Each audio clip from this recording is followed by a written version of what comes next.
Good morning, good afternoon, good evening, wherever you are, and welcome to the latest edition of Ask an Atheist. Now, I encounter a lot of people on social media who think that they can prove that God exists. And they go through a number of arguments. I'm sure you've come across these people too. And some of them are quite aggressive, angry. They gallop along telling us how much they know, and very often it ends up with a God of the gaps situation. But I've actually done some work on this because a couple of weeks ago, this show was not invaded because I invited him on, but we had an unexpected guest who calls himself LPP. And I think that stands for logical, plausible, possible. Although one of my colleagues on the atheist media have described it as logical, plausible, popsicle. Logical, plausible, popsicle. Get it right. Anyway, to help me in this quest of pointing out the flaw in their reasoning is Frank Lovell. Now, Frank Lovell is a wonderful kindred spirit. His mission is to educate people on science. He wants to further the public understanding of science, and so do I. Frank, here he is. Hello, Frank. How the devil are you? Better than I deserve. Will you like to tell the people something about you? Because you and I have met a lot on, I suppose, mostly on Facebook. And so we found out a bit about each other. You live in Kentucky, within a couple of hours of the wonderful Ark Park and Creation Museum, Yes, which I'm sure you visit regularly. Every 10 years or so. I live in Louisville, Kentucky. The Kentucky Derby will be running just up the road here shortly, but near Cincinnati, but on the Kentucky side, is the Answers in Genesis Creation, Young Earth Creation Museum. Yes, and then not that far, more toward Lexington, Kentucky, again within about 50 miles of here, is the Ark Park. Yes, with $100 million boat that won't float. And it's free, I understand. You don't pay to enter. No admission fee. No, I don't think that's true. No, they rely on this. This was a very expensive project, building that boat. Yes. And by the way, folks who aren't familiar with the Ark Park, you can visit it by way of the internet. On their website, as well as there's a lot of videos made by people like you and I that have visited it. But no, it costs money to go, and they got to pay for it somehow. Close to $100 million bucks, something like that. Yeah, an enormous figure. And they're mostly paid for by the state of Kentucky, I believe. Well, yeah, the state of Kentucky gave them some tax benefits, and a lot of us are not happy about that. And they did it. Not only atheists, there are many Christians that also agree that that's not right. That not all humanists are atheists. There are many Christian humanists. Yes. Who also believe in separation of church and state. And yes. Separation of state, among other things, means no tax breaks. Yeah. So. Yes. You asked about me. I'm retired. I was trained as a chemist. I had a 30-year career with General Electric, and for the last 18 years, I've just been doing what we're doing now. Yeah. It's great being retired, isn't it? You can do your own boss. You can do what you want. I I tell people when they ask, yeah, I've been retired 18 years now, and I think I'm going to like it. Yes. Well, that's what I tell people about where I live, because I've lived here for 49 years. And so I say I must like it. And I'm hoping one day soon to be recognized as a local. Well, you do a lot of travel, though. I think the first time I encountered you, you were in New Zealand, I believe, when I encountered you. But I think so. Yes. I've occasionally visit my son, he's there with his family, my granddaughters. And it's a lovely country to visit, but it's quite a jaunt. So yes, yeah, you can't ride a bike from here to there. No, there's nowhere further away, really, apart from the moon, I suppose. Interestingly, though, my favorite philosopher, Karl Popper, taught there, as well as in London School of Economics. So yes, he's my favorite too. Yeah. So I've prepared this presentation, which I'm proposing to talk through. And so when I share it, I won't be able to see you and I on the screen. My screen will be filled with my presentation, and I'll be talking to a tiny green dot, which is my camera. And so if you want to chip in, you'll have to speak up, and then we'll have a conversation. You will be able to see me in a little side picture, but I won't be able to see you. Well, but you'll be able to hear me? Oh, yes. Okay. Indeed. Now, I have a pretty good idea of what you prepared.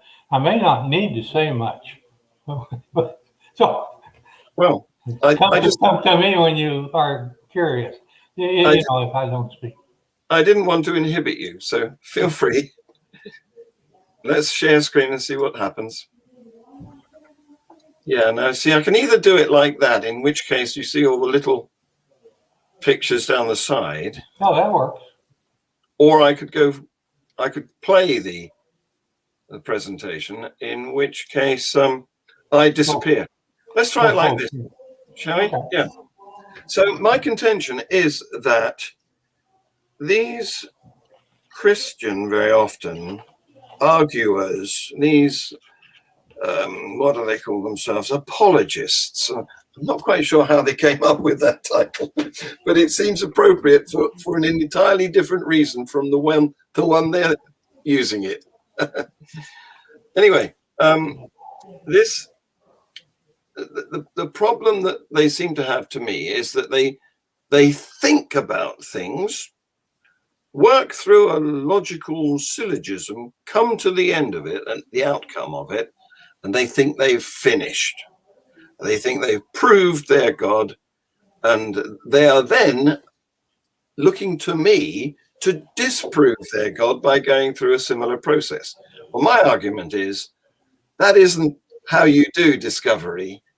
It's not entirely how you do discovery, because discovery is a two-part process, and what they have done is gone through the first part and then stopped before entering the second part. So that's my contention. So what's going to happen? I'm going to play this. As I say, I will disappear. Well, not to you, but you will disappear to me. Okay. So I'm going to play this because I think that's how we get the animations. Right, so there's slide 1. I've talked about that. And as I said, my contention is that there's two parts to discovery. I'm assuming you can hear me, Frank. Is that right? I can. Good. Yeah. So part 1 is conceptualizing. And this is what we do inside our heads. We think of a potential answer or explanation for whatever the mystery is. And in the case of these Christian argumenters, the question that they wish to establish, to provide an answer for, is an incontrovertible substantiation of their God. Okay? So they do the conceptualizing and they come up with a proof. I don't think that's the end. I think that that's just the end of the beginning.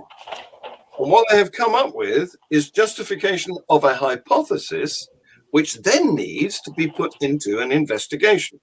And that's what this presentation is about. So what is conceptualizing? Well, it's thought. It goes on inside our heads, and hopefully it's based on what we know. So that makes it good thought, not what we've made up. And then what we do in our heads is we associate ideas of what we know, and the result of that is an inference. If our ideas are correct, we say that this is probably going to be the case. Okay? So going on, they think they've finished at that point. But going on from there, my contention is that an inference or argument is not a real conclusion. It's merely the outcome of conceptualizing, of thinking. It's a subtotal, if you like. That's a good way of thinking about it. You know, a subtotal isn't the end of the story. You've got to go on and get to the real total. I want to add something. Go ahead. Another word for that might be conjecturing. That's the word Karl Popper would use. Yes. We form conjectures by thinking about stuff and imagining, well, what if this and what if that? No, Yes. that doesn't make sense, but this might, and that's so that just conceptualizing, conjecturing. That's Yes. where it begins. Yes, I agree. Conjecturing is another good word. And of course, in the field of science, and we're both scientists, retired, we would call the outcome of this reasoning a hypothesis. It's our name for a conjecture or concept. Now, a hypothesis should not only be based on what is currently known, but it should make a prediction. And that's what we have to test. And we test it by constructing an investigation. And what we're doing is looking for observations in the natural realm to see if they match the conjecture, the hypothesis, or not. And that's stage 2. And that's what these Christian arguers miss out. And of course, there's a possibility that an inference can't be tested. And if that's the case, well, then it's simply not scientific. It's something else. It's superstition. Now, the second part, which I contend is the important bit, is the investigation. And that happens outside of heads, in the natural realm. It's a search for observations that may confirm or deny a hypothesis, conjecture, concept, proposition, argument, call it what you like. And either of those outcomes, confirmation or denial, are conclusions. In the one case, it says that the hypothesis is correct, as it's been confirmed. In the other case, it says the hypothesis is incorrect because it's been denied. Now, obviously, we want to make sure these investigations are done scientifically. So we want to control the conditions. We really only want one variable. If you're studying, let's say, the germination of seeds, then you want to test for whether they will do it at a certain temperature. And you want to control everything else. You want to have the same soil, the same amount of water, the same amount of air available, so that it's only the temperature that is being investigated. And of course, in the medical profession, we have a special sort of control. We have the random, what are they called? Random controlled, I can't remember the expression, but what they do there is they don't want even the investigator or the subjects of this investigation to know who's getting what until later. After you've got the results, you then open the envelope and find out whether the results are confirming or denying. So there you are. Let's just state that. We only want one variable factor. And of course, we want investigations to be repeatable. Unfortunately, we can't get objectivity. Since we have brains and they're biased, everything we do comes with a taint of our personal biases. So I contend that perfect objectivity is not available if it involves a human. But we can get close to it by doing lots of the same experiments so that we can establish whether it's independently repeatable by, different people or at different times or in different places or using different detecting equipment or whatever. And if you can do that, then you're eliminating, it's unlikely that everybody will have the same subjective outlook. So you're getting close to objectivity. Now, I would contend that the outcome of an investigation is a conclusion. You remember in the previous slide, I said that the outcome of conceptualizing shouldn't be considered to be a conclusion. It's a subtotal. This one is the total. Now, a lot of people throw data at me and they say there's horrendous improbability that a ribosome could have popped into existence accidentally. And they're right, of course, but that doesn't mean they're God done it. Because what data does, it's useful stuff. What it does is it gives us a probability. It doesn't give us an answer. It gives us a probability. It's a way of measuring outcomes, measuring results to determine whether they are likely or not. So you can use it at the beginning to evaluate the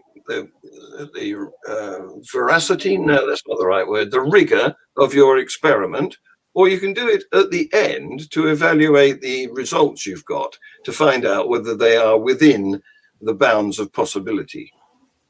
So it can provide another argument based on numbers.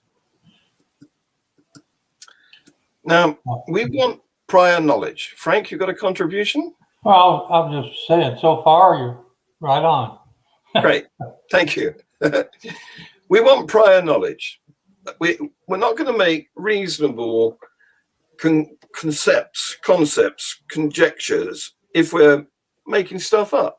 So we want to include the most solid information that we currently have.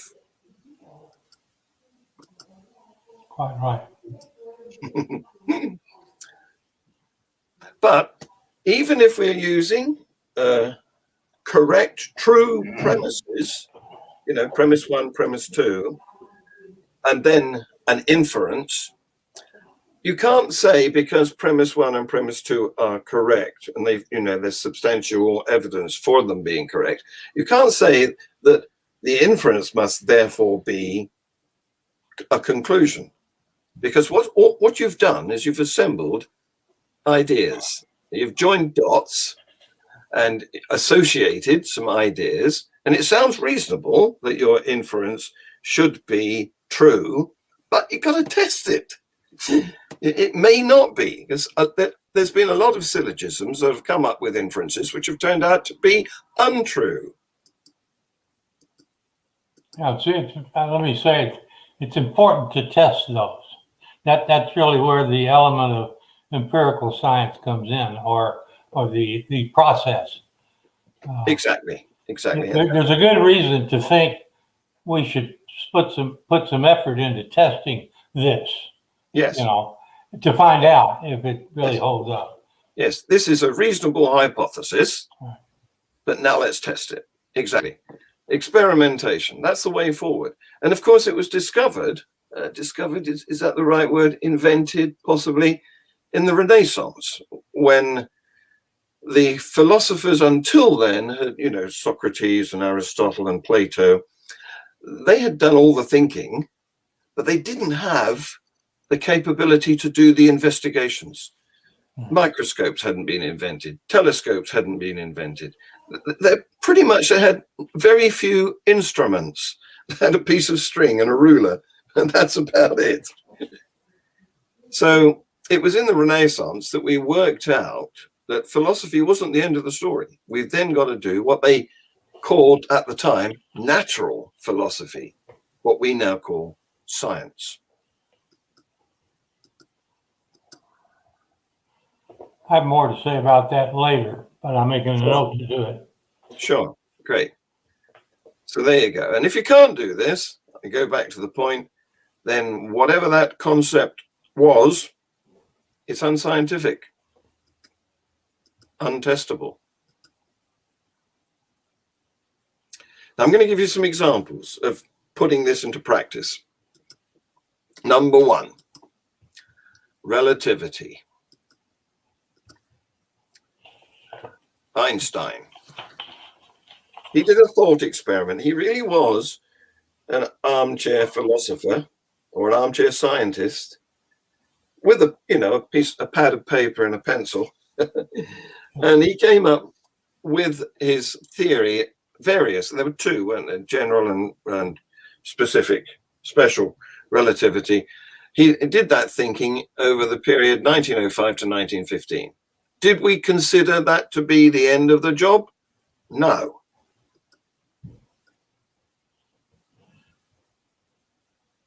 It was interesting, of course. All the scientists said, "Oh, hey, this looks interesting," but they didn't take it as true until observations were made, and this was done by Sir Arthur Eddington in 1919. There was a total eclipse of the sun, which he needed because he wanted to look at things very close to the sun, and of course you don't want the sunlight to get in the way.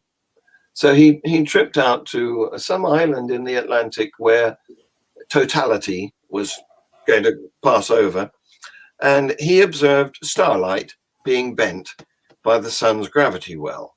And that proved, well, I'm not going to use the word proof, that was substantial evidence for the truth of relativity, or the correctness of the model of relativity. Let's get the language right. And subsequently, other observations from other investigations have also confirmed relativity. But notice the words here that are the key words here are observations. That's why I put them in italics. When you've confirmed a hypothesis by matching observations, you no longer have a hypothesis. It's moved on. And in the case of something as well demonstrated as relativity, we then call it a theory, which of course is a very different meaning to the word theory in common language, where it just means a guess. This is a scientific theory. And these are the things which are most certain to be correct. Can I say it's like a promotion of an employee? You start with a conjecture. In the case of Einstein, a thought experiment. Yeah. That's another way he came to it. And then that gets promoted to hypothesis, maybe. And if it earns it, it gets promoted again to a theory. Exactly. Yeah. So here's another example. This one is the Higgs boson. Now, Peter Higgs, he came up with an explanation for why some particles have mass. These are subatomic particles. And his explanation conjectured that there might be a heavy particle, a boson. We call the heavier particles bosons. Of course, this is heavy in a relative term because these things are subatomic. They're just heavier than the other particles. So it was named after him, this hypothetical heavy particle, the Higgs boson. And again, although he thought of it back in 1964, it wasn't taken to be a correct fact. However, it was thought to be worthy of investigation.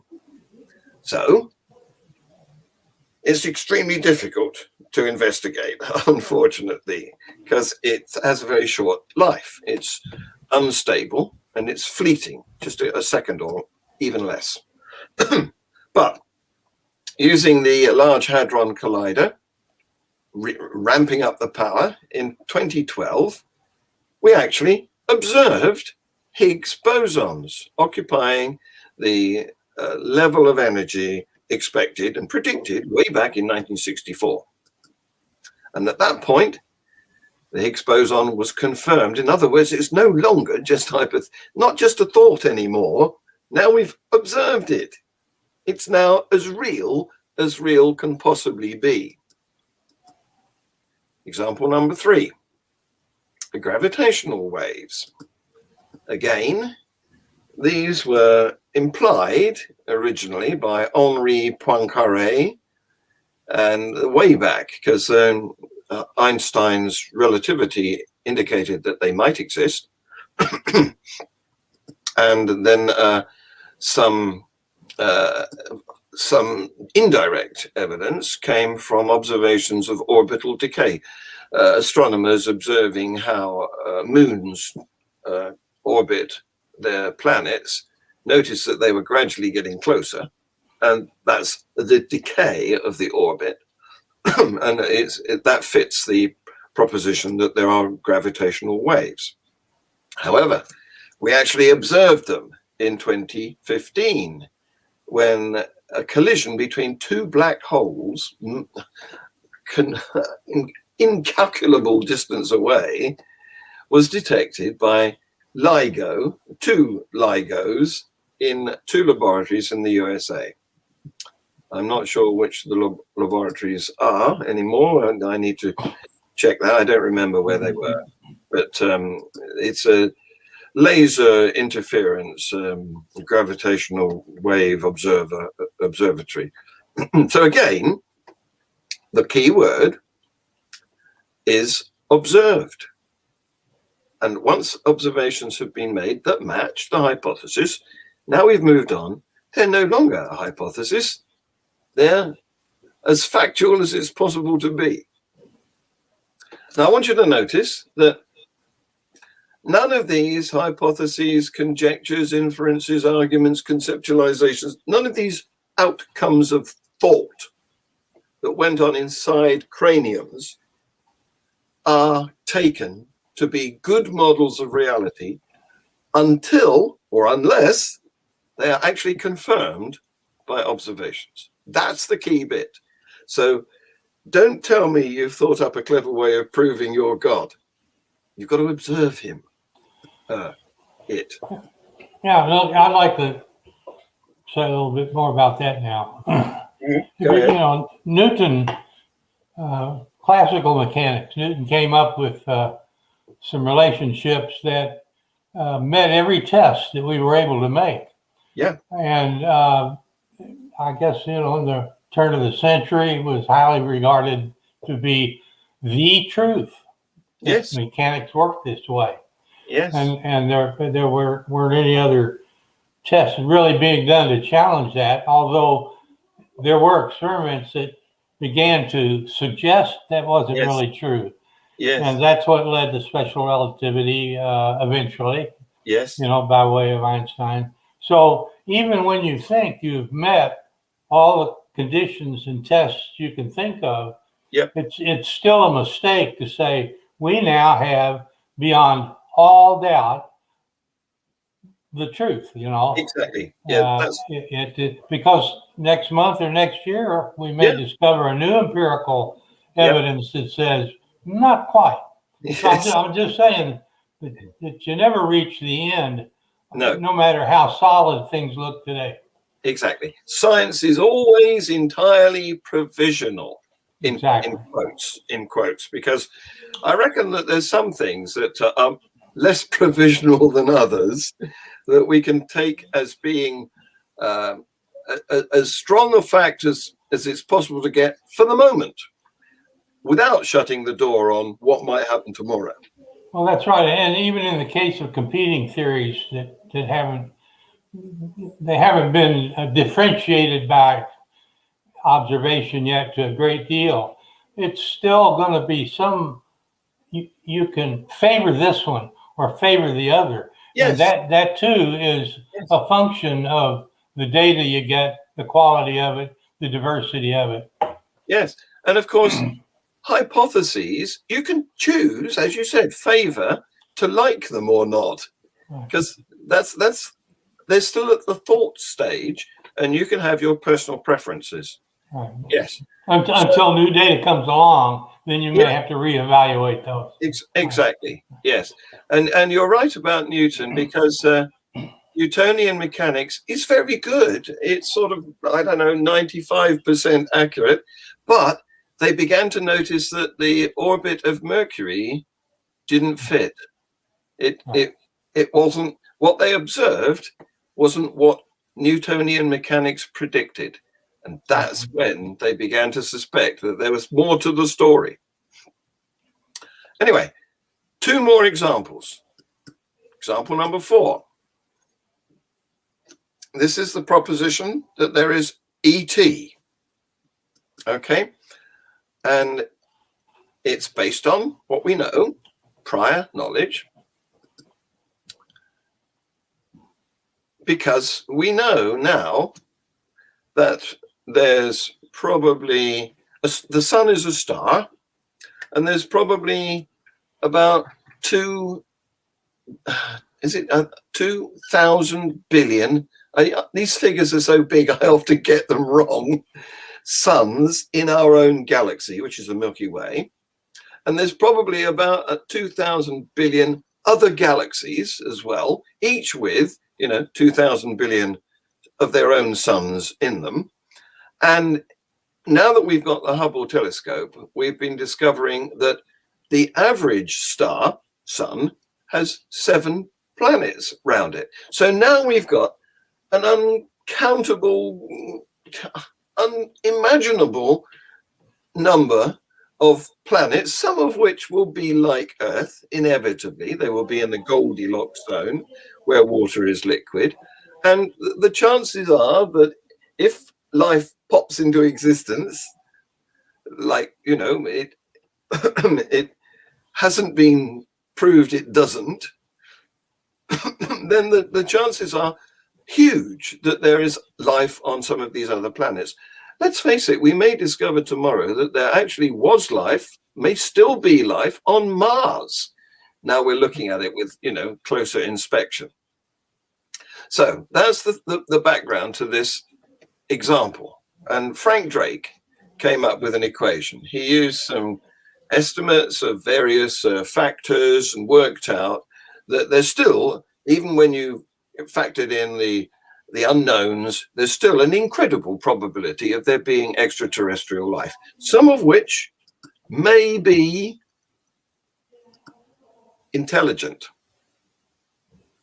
They may have started broadcasting. They may have got television and radio like we did 100 years ago. And so it's worth listening for their shows. And that's what we've been doing with SETI, which began when radio astronomy was developed in the 1960s. These great big dishes that can listen for tiny, weak radio signals. Unfortunately, we haven't heard anything that's convincingly like a radio signal from an extraterrestrial intelligence yet. So the proposition hasn't been confirmed, but neither has it been denied. And so the search continues. In fact, some millionaire just recently gave a large donation to SETI to enable it to run on for many more years. And the reason that this can be investigated is because we know what to look for. We know to look for radio waves, and we know where to look. We can point our ears, our radio telescopes, at planets. So that makes it a scientific hypothesis. It can be investigated. Here's another example. This example proposes that there is an intelligent agent who created or designed everything. Okay, you may recognize this proposal. And it stems from mysteries. There are things that we currently have no explanations for. We don't know how the universe originated, or even we can't be sure that it actually did originate. We can't explain why it seems to be tuned for life, although I would argue that that isn't really the right question. We can't explain how life began, and we don't understand what consciousness actually is or how it grew up. And that means that some of these theistic philosophizers have turned to these statistics to bolster their claims. They're saying, we don't know these things, science has got no explanation, therefore it must be an intelligent agent. That's a wrong deduction. So although their statistics can make good arguments, what they need to do is to get observations to see whether they match or not. Here's another example. Oh, this is how we investigate, or what we should be doing. Following up after the thinking business of coming up with the proposal that there is an intelligent agent designer, what we should be doing is looking for him, investigating him. And unfortunately, the proponents of this proposition can't agree on the properties of their supposed God, so we don't know what we're looking for. Unlike in those earlier cases where we knew what to look for the Higgs boson, the gravity waves, we know what to look for ET, we don't know what to look for God. That doesn't help investigation. We couldn't even create an instrument to look for him. We don't know where to point the instrument. It's ridiculous. So sometimes they try to get out of this. It's a sort of double bind for them. So they try to get out of it by claiming that their supposed intelligent agent is either invisible or outside of the universe, wherever that is. Those are cop-outs. They don't help us to design an investigation. They try and avoid an investigation. So it's not even worth trying to investigate for this intelligent agent. And these claims are what we call ad hoc fallacies. That's a claim that bolsters your original claim. You can't make a claim that proves your first claim. It's ridiculous. Now let me add something here. Sure. Their ad hoc proposals might be true, but they're not scientifically testable. No. So they have stepped out of the realm of empirical science. Yes. Now, yes, it's because they can't prove it that I don't claim to know for a fact that there is no God. I don't believe there is any, but I don't claim to know for sure. Precisely because there are things that might be true and we can't test them. Yes, yes. If you can't investigate, and if they've constructed reasons why you can't investigate, it sounds as though they don't want you to be able to investigate. Exactly. They may not realize that. No. They may not realize they don't want that tested. Yes. But yes, that's what keeps it alive. So questions we cannot answer today keep alive that possibility. Yes, yes. You know? But that possibility, if it can't be tested, it's not scientific and may or may not be true. Yes, yes. So keep wondering. So the trouble with this situation is it makes their claimed intelligent agent indistinguishable from all the other imaginary beings. Yeah. I like Humpty Dumpty. He's my favorite. So when it doesn't really matter, They can argue as much as they like about the statistical improbability of the ribosome forming by accident. It's just a red herring. It's not part of the argument that they need, or it's not part of the evidence that they need to demonstrate the existence of their God. Statistics do not provide a link between mysteries and a proposed intelligent agent. A link would be some observation of in this case, the intelligent agent doing some actual creating or even designing it with, I don't know, a blueprint, or going to the patent office and getting some recognition. But that's not what they are able to come up with. And no mechanism. We've got no idea of how their proposed intelligent agent might do his intelligent designing.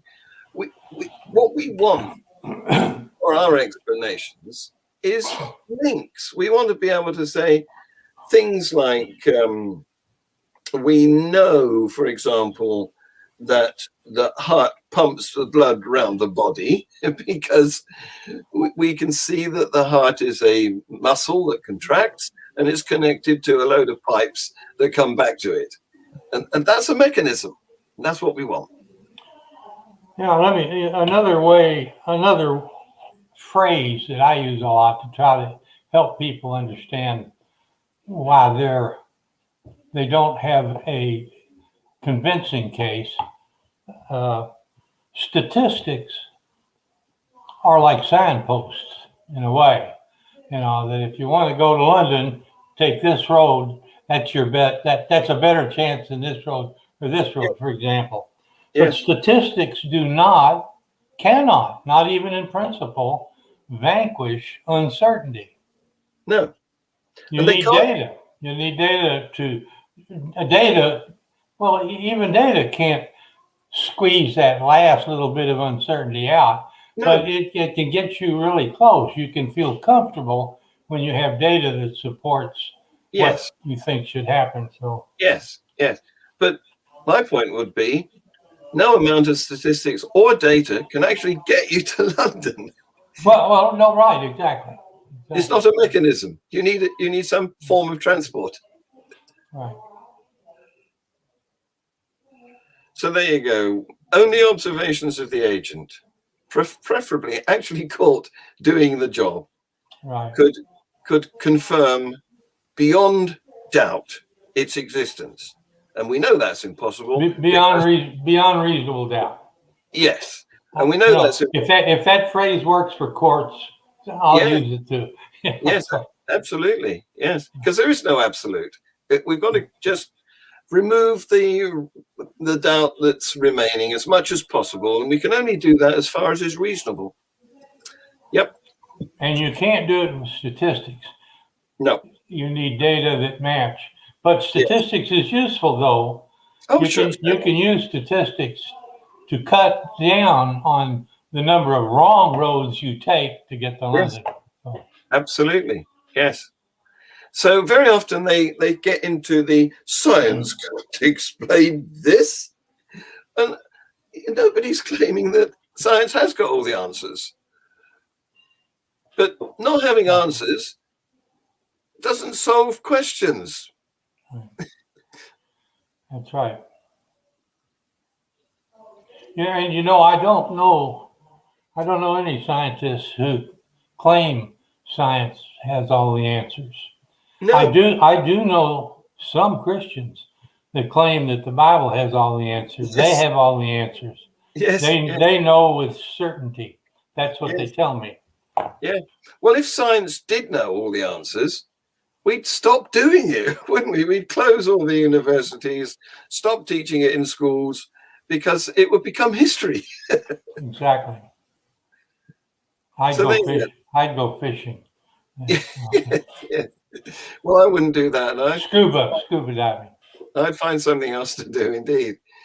Anyway, one good piece of news is we know more than we used to, thanks to science. our ignorance is less than it was 200 years ago. We were so dumb. We didn't know why the sky was blue. And we've solved quite a lot of mysteries. We know about disease is caused by microorganisms very often. And we know that you can split atoms and cause fission and fusion and all that sort of stuff. We learned a lot.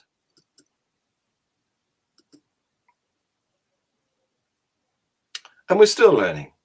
And not only are we still learning daily, but the rate of learning is exponential. It's speeding up faster and faster.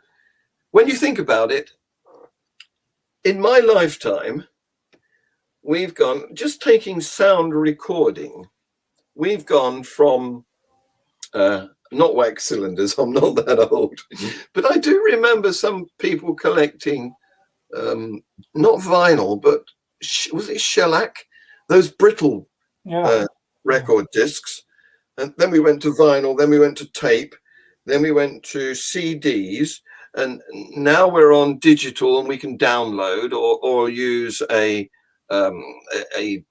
flash drive. So the speed of this, each of those stages has shortened. So vinyl discs lasted a long while, tape lasted a shorter while, CDs lasted, and it's true of light as well, artificial light. When I was young, the first artificial light I knew came from incandescent bulbs, and they gave off a lot of heat. They were very inefficient.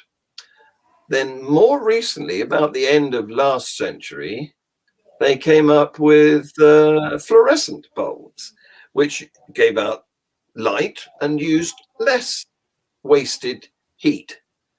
But they didn't last very long. Incandescent bulbs lasted 100 years, but fluorescent bulbs only lasted a couple of decades because they've been superseded by LEDs, which consume hardly any electricity and give off 99% light. So we're speeding up, solving mysteries faster. How do we do it? Well, this is back to slide one. We start by conceptualizing, and then we investigate for a match with observations in the natural realm. And that's what we call the scientific method. And we know it works rather well because here we are using computers and the internet, and if only COVID stops, we'll be able to fly on jet aircraft and all that sort of things. And lots of people are alive thanks to scientific discoveries. I'm one of them. I should have died twice by now, but medical marvels kept me alive. And of course, there's a helicopter on Mars. Science is good stuff, isn't it? Pretty awesome. Yeah. So these people that argue endlessly that it's statistically probable that there is an intelligent agent, they're wasting their time. If they want to do something, they should be looking for that intelligent agent, getting observations. But we can't do that because they don't know what to look for. Of course, you know, they claim that, well, look, there is signs of intelligence, and they use the example of man-made items, you know, like a wristwatch, a clock, and all, but scientists and science generally doesn't deny that there's intelligence in the universe. No. But when they talk about intelligent design, they don't put the S in front of it. SID, S for supernatural. Yes. They leave that off. They don't want you to think about that. Yes. And the reason they don't is that the evidence of intelligence in nature is not evidence of supernatural intelligence. No, indeed. That's a good point, Frank. Thanks for that. And there was one last thing I wanted to say. Philosophy is I think, quite important. But philosophy and logic on their own can't solve these problems or arrive at truths. No. It takes a combination that includes data. And one way I think of it, but other people think of it this way too, and I liked it, so I adopted it, is that science informs philosophy, just as it informs technology, applied science, problem solving. But and philosophy, in turn, guides science and guides technology. So it's a nice... it's a two-way street. Exactly. Yes, because without science, how would they verify their premises, these philosophers? Yeah, exactly. And without philosophy, how would we work out, as scientists, how would we work out what is a good hypothesis? We need logic. I'm not trying to rubbish philosophy or logic. And I want to make that point because a lot of people get angry with me and consider that I'm their enemy, but I'm not. I'm not trying. I'm a teacher. I'm trying to help. Right. And I regard it. I don't want to dogmatically assert knowledge where I don't have any. I leave that to the theists. These are the people who claim to know that there is a God and how the universe began and how life began and this, that, and the other. I don't. I'm not trying to make baseless claims. And I think that's an honorable position. Yep. Nothing wrong with admitting ignorance, unless it's willful ignorance, unless you're, determined not to learn. And add to that, you go ahead. Well, I'm just trying to make the point that they should be seeking observations of their God. And my favorite God is Untitled. He's the South African creator God. I just like his name. I'm going to have to practice pronouncing it. Yeah, I've done that, yes. So what I contend they are doing is thinking backwards. I'm not trying to question their prior knowledge. I'm not trying to rubbish that. I'm trying to question whether they can apply it to a mystery. That bit is where I'm questioning. So, well, the important thing, many of them tell me, look, frankly, I have a logical argument that demonstrates God. And if I say, well, I'm not persuaded, first thing they want to know, well, where's my logic at? Where's the fallacy? And often they don't have a fallacy. It's the premise. It's the premise that's the problem. I mean, deductive logic works. It might be it might be the premise. But the outcome of a fallacy-free deductive argument, or the outcome of it, even if there's no fallacy involved, it cannot be better than the weakest of the premises used. It's as uncertain as the least certain of the premises. Well, they don't want to talk about premises. When you don't have empirical data, you don't have to worry about somebody questioning how good it is. No, but in fact, we do. You and I and folks like us, we do question that. Yes. Well, you're right. And where they're going wrong, if I can get my brain in gear here, is they're thinking that the outcome of their logical reasoning is the end of the story. Right. And sometimes we don't find out the flaw in a syllogism until much later. And the way we find out is testing it to see whether it matches observations in the natural realm or not. And for that reason, in science, we don't say we're done, it's finished, it's settled. Yeah. We say, here's where we are. Yes. Yes, that's right.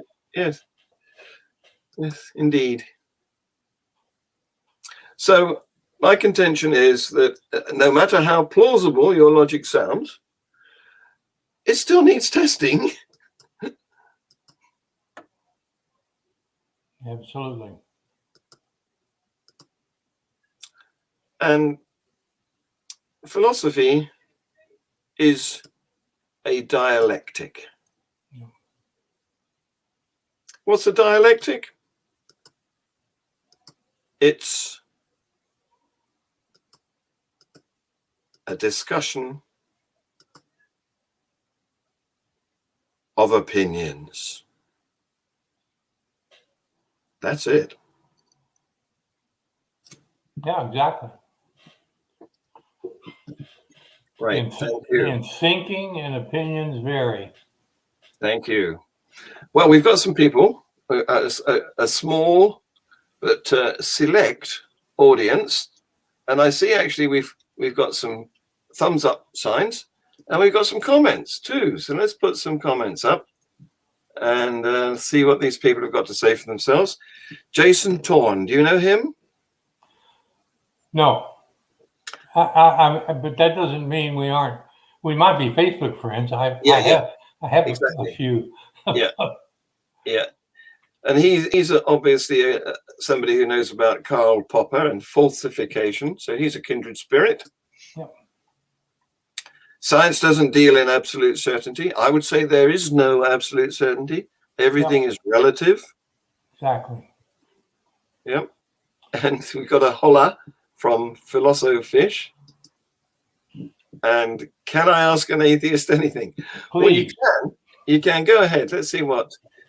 If a train leaves Philadelphia heading west at 7 a.m., traveling at 75 miles per hour, and another train leaves Santa Fe at 7:30 a.m., heading east at 80 miles per hour. I know the answer. What is the dessert? He means he doesn't mean desert. He means what is the dessert served in the dining car? And I know the answer. It's banana cream pie. Great. Prove me wrong, you know. Yes. Thank you, Philosophish. Of course, I have an alternative hypothesis. I think it's actually Kentucky mud pudding. Is that right? What did you call it? We have a Derby pie that's really popular this weekend. It's really, really good. A lot of Derby pie being served today. Yeah. Anyway, Frank, you've been fantastic. And we've actually come to the end of the show within a couple of minutes. So I'm just going to thank everybody for watching. Thank you very much for joining in, Frank. Much appreciated. My pleasure. And I'm going to announce that next Saturday, Ask an Atheist will have another interesting guest who, is it Tim Sledge? Yeah, it's Tim Sledge next Saturday. So check him out on social media. He's an ex-Christian pastor, not a priest, a pastor, I think, who has turned atheist and been, he left his faith about 10 years ago, and he's written a book, Leaving Jesus or something. So he'll be an interesting guest. I'm looking forward to speaking to him. Come and join us. See you again, Frank. Thank you. Bye-bye.